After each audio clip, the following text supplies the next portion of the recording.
After the failures of the SD50 and SD60 range, EMD had to come up with something good that would stop GE from completely overtaking the locomotive market. If there was a competitor to GE's locomotives, it would be this, the SD70, built by EMD. My name is Jamie, and I'm here to tell you all about how the SD70 evolved over time to compete against the mighty GE from things such as the GE-9, the AC series, and the GEVOs. If you are interested in these sorts of videos, do give the video a like and subscribe as it helps out a lot. Next week's video will be about the last of Pennsylvania Railroad's electric fleet and the proposed replacement for the GG1.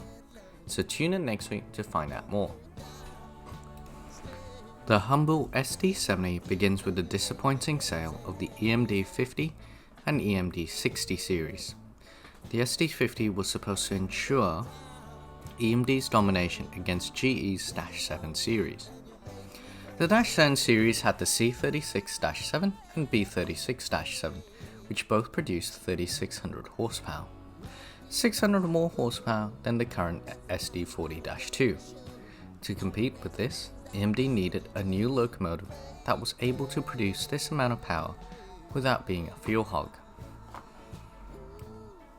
EMD already had locomotives such as the SD45 and SD45-2 that produced this amount of power. However, they were fuel hungry as they had 20-cylinder engines. They needed a new offering, and EMD had to go back to the drawing board. The new locomotive would have new electronics and an upgraded 645 prime mover originally from the SD40-2. The 16-cylinder 645 prime mover that produced 3000 horsepower initially would now be upgraded to 3600 horsepower. The SD50 would hopefully replace the older SD45s by being more fuel efficient and as powerful and hopefully as reliable. However, this was not to be. The SD50 would simply be a lemon. Issues that would plague it would be the new Super Series wheel slip control, quality control of the engine parts, a new electrical system that was in between the -2 and SD60's microprocessors. They were all problematic from the start. One of the big issues that plagued the SD50 was the additional 50 RPM over the previous SD40-2. This 50 RPM that came from the engine would cause vibrational issues that would vibrate the internals, damaging them. The SD50 would actually ruin EMD's reputation, and it would be a commercial flop of selling 476 models, which does sound a lot. However, this was a stark contrast to previous models and even the future model. The SD60 would be an improved variation of the SD50, replacing the prime mover with the more reliable and improved EMD 16-cylinder 710 prime mover and a new microprocessor operating system. It would only be a mildly successful model because it had been tarnished by the SD50's unreliability. Due to this, only 1,144 models would be built. A lot of the developments that would lead to the SD70 would come directly from the SD60. For example, the SD60 ICE whisper cab, which was a cab that insulated the frame from sound and vibration. This whisper cab would actually be used on the SD70i and SD75i. The SD60 Mac would also prove EMD AC traction system, which would later pave way for the SD70 AC models. Production of the SD60 would begin in 1984 and end in 1995. This is where we begin to discuss the SD70 itself. It was a completely new design and would feature the brand new HTCR trucks. It stands for High Traction 6-Axle Radial. These trucks would actually steer themselves into the rail instead of following the rail. This would actually reduce wear on the track and trucks itself, therefore saving money long term. This feature made EMD different from the competition, as GE would only have this option much later and on locomotives such as the AC4400 series. The GE steerable trucks have not been able to match the simplicity and quality of EMD's HTCR truck. The HTCR truck would actually be standard for all SD70 production, until 2003, where there was a HTSC option. Basically, a HTCR truck without the radial components, therefore reducing the cost of the purchase itself. The SD70 had a big jump in performance compared to the previous SD60, as it would have a 40 to 60% increase of tractive effort. The SD70 would actually have a slightly improved version of the 710 prime mover, now producing 4,000 horsepower instead of 3,800 as on the SD60. SD70 would have two variations from day one. One option was the SD70 that was equipped with a Spartan cab. SD70 production would begin in 1992 and end in 1999.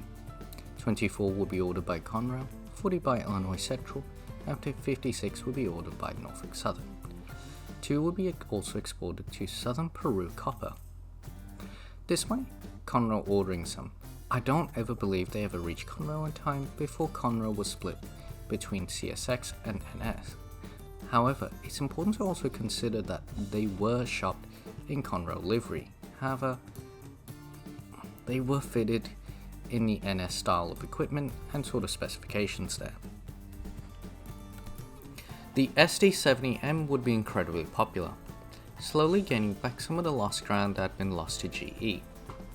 The SD70M would actually have two different variations due to its long production time. The earlier SD70M would use a cab design from the earlier SD60M, and the later cab design, which would share the cab design with the later SD90 Mac and SD89 Mac. The SD70M production would change in 2001, and it would have flared radiators instead. The SD70M production would cease in 2004 due to the upcoming Tier 2 EPA regulations, coming into effect in 2005. The largest order of SD70Ms would actually come from the Union Pacific, in total of 1,000 in the year 2000. The order would later be extended to have an extra 500, bringing the total SD70Ms that would be ordered by Union Pacific to 1,500. Southern Pacific and Norfolk Southern would order some as well. Canadian National would order 26 SD70Is in 1995, and these would use the SD60I's cab on the SD70. An improved SD70 would be built and named the SD75 series. They would compete with the GE-9 series. To compete, the 710 engines in the SD75 would be upgraded from 4,000 to 4,003 horsepower. Two variations would be built, the SD75I and the SD75M.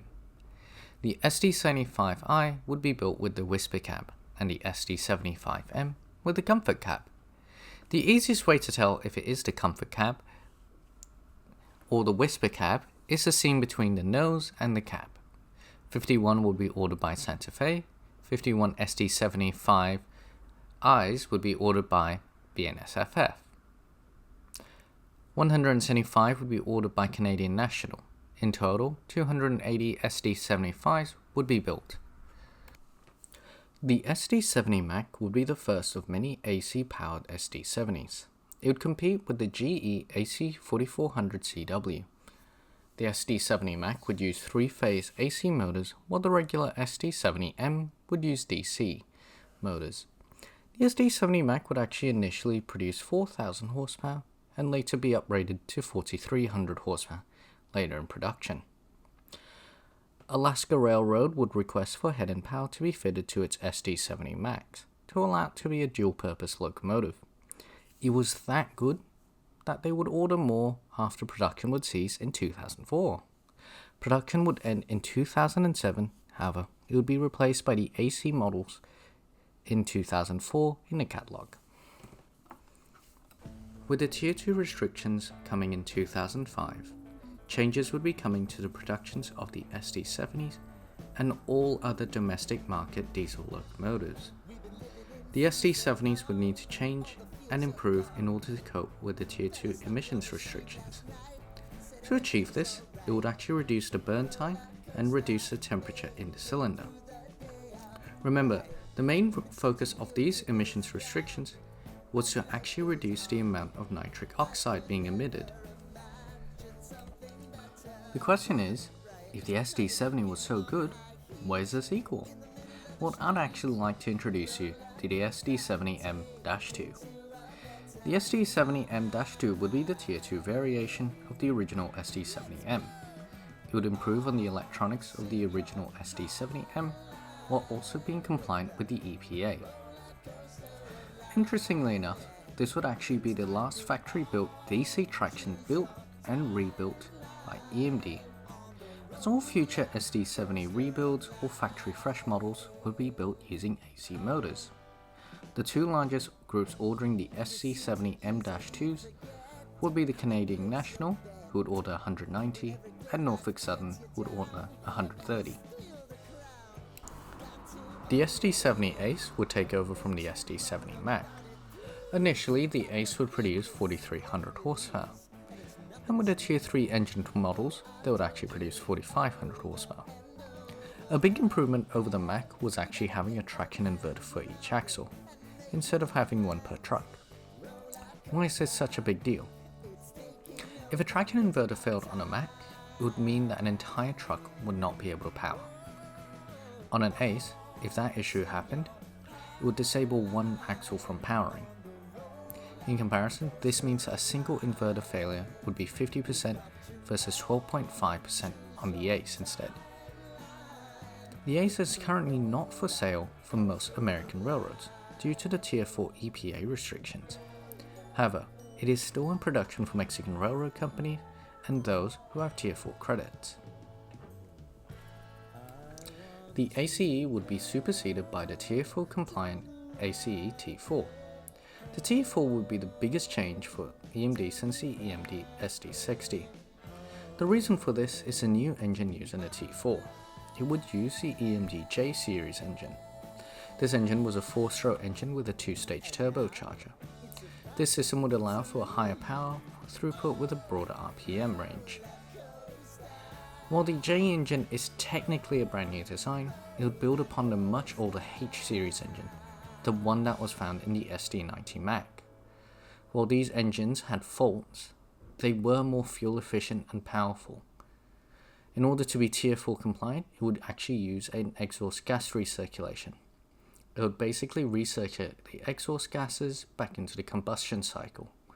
The J series engine would produce 4,600 horsepower out of 12 cylinders, instead of the 710's 4,500 out of 16 cylinders. So a big jump. The main reason for the change in prime mover was due to the difficulty in getting the older 2-stroke 710 prime mover to be Tier 4 compliant, without being overly complicated and relying on difficult methods to reduce the nitric oxide emitted. While there are reports saying that they managed to achieve it, it was not without large compromises to things such as the fuel efficiency and overall reliability of the engine itself. The SD70 Ace T4 was a big step up compared to previous models. It would use a newly designed cab with teardrop windshields. It would also feature new HTCR 5 trucks, and it would also be longer than the original SD70, with 3 radiator fans instead of 2. Union Pacific would order 100 T4 models, and 43 would be ordered by other railroads. It is also important to consider that at the moment, CPKC is currently testing the Ace T4 locomotives. However, as a whole, Ace T4s have not sold well due to a variety of reasons. One possible reason is due to the lack of parts commonality with previous SD70s.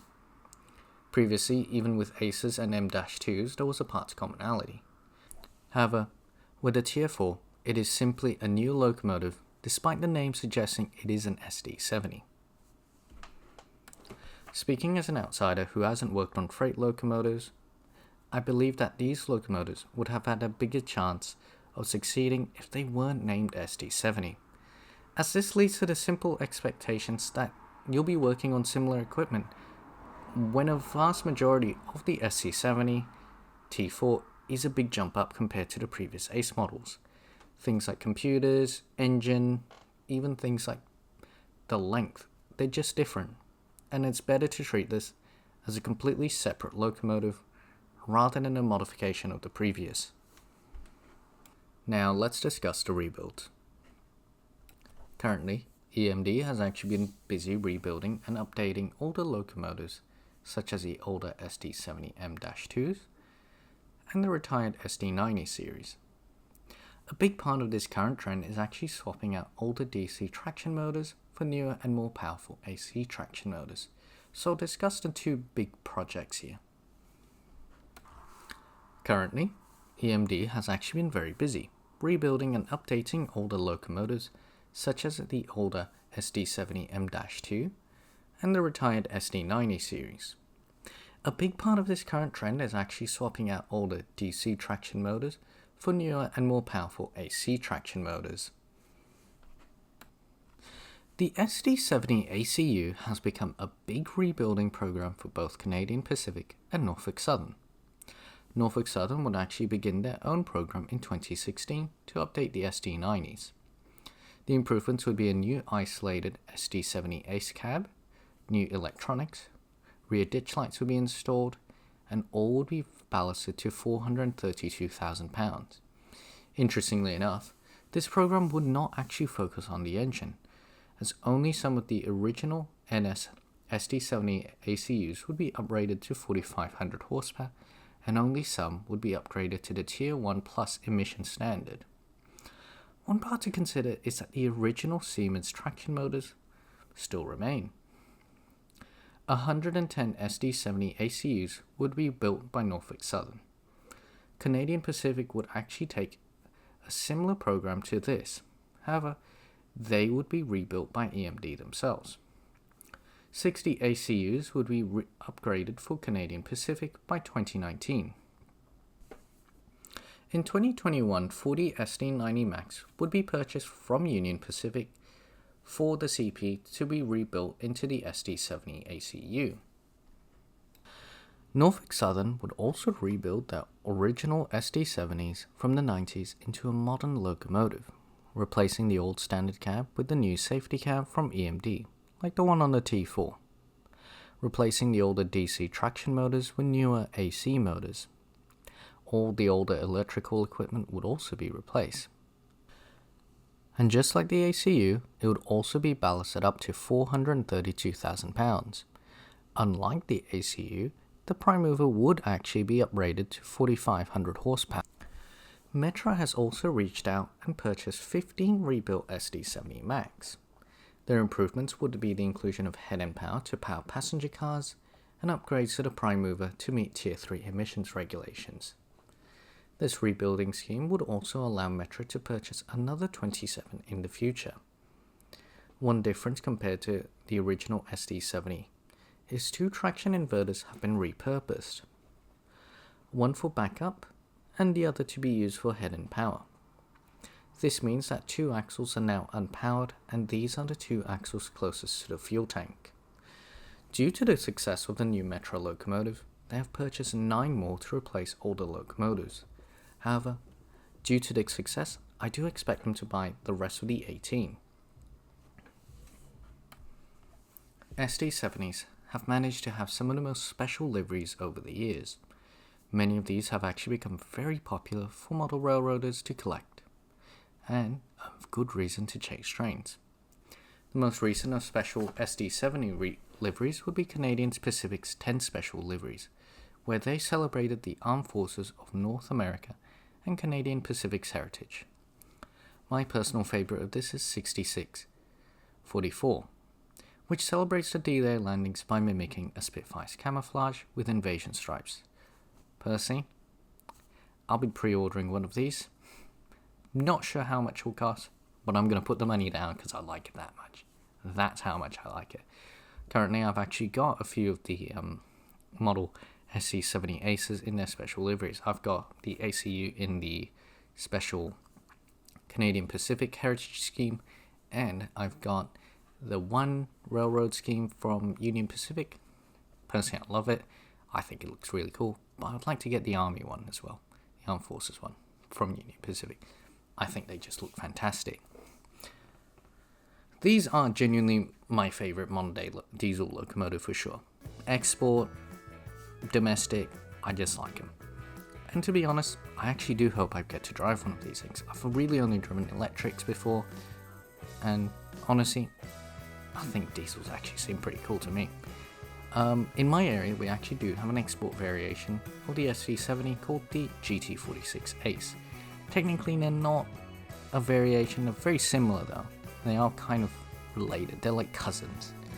So they operate a push-pull train or running aggregate into the siding, and honestly, when I get to hear that 7 prime mover, it's just an amazing noise.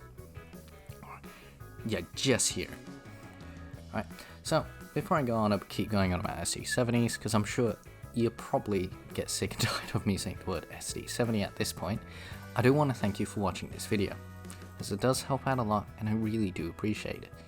And I want to thank my partner just for supporting me in these hobbies. She probably can't stand the amount of horns going off like it was a train yard, and it doesn't help near one. So happy railroading and have a good night.